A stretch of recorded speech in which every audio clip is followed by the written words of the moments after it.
Jody, let's get an update on where things stand with Hartford Healthcare as we've passed our spike in COVID-19 cases in Connecticut. Joining us is Jeffrey A. Flaks, President and CEO of Hartford Healthcare. Thank you for being with us. My pleasure, Lisa. So as COVID-19 hospitalizations continue the downward trend, have we seen a resurgence in other states? How are you preparing for a potential uptick in cases here in Connecticut? Well, look, we've never let our guard down, Lisa. Importantly, because of all the measures we've taken in our state, all the focus around containment, we're seeing some very good information, and we're seeing a decline. Our prevalence that we're testing at today is at or below 1%, which is very encouraging. But we have to recognize, without a vaccine, as we move into the fall and into the winter, the risk of a traditional influenza season with COVID-19 could put the healthcare systems under tremendous distress. So we're preparing, we're planning, we're learning from this experience, and we're doing everything possible to be ready if and when a significant second wave were to come to Connecticut. Okay. So just about a year ago, it's hard to believe, it was announced that you would be named the new president and CEO of Hartford Healthcare. What a first year on the job. Tell us what it's been like for you. It's been such an honor, such a privilege to lead this organization.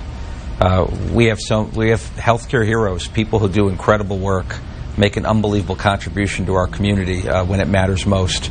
But certainly within my first year, to have this pandemic occur has given me some really aggressive on-the-job training, to say the least. But I'm so proud of our people, the way they've responded, the way we've partnered with our state, with our community. And we've done a really good job up to this point in time, I think, limiting the impact of COVID-19, which is truly, it's a devastating set of circumstances. All right, looking back at the beginning of this health crisis until now, is there anything that you would have done differently? It's an interesting question, Lisa. And when I look back in a few examples like testing, we restricted testing early to people who were symptomatic, people who were of high risk, vulnerable populations.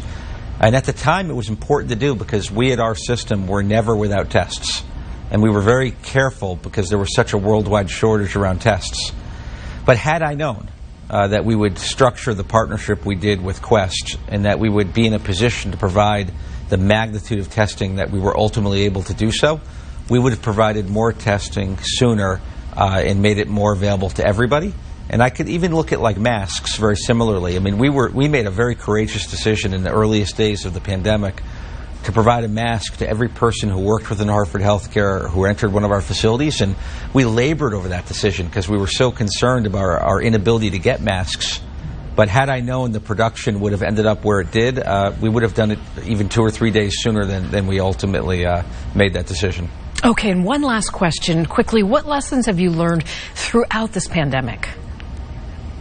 There's so many lessons to be learned. Lisa, I've said this many times. Everyone's talking about going back to normal. And in healthcare and in our organization, I don't want to go back to normal. We will be better than normal. And we're going to be better than normal because we're doing a hot wash. We're studying this very carefully. And we're looking at the myriad of innovations, the things that have occurred that will make us a better, more accessible, more affordable, higher quality healthcare system. So there are numerous lessons from telehealth to building our inventories for PPE to processes and procedures within our facilities. All right, Jeffrey Flaks, President and CEO of Hartford Healthcare, thank you again for joining us and bringing us up to date.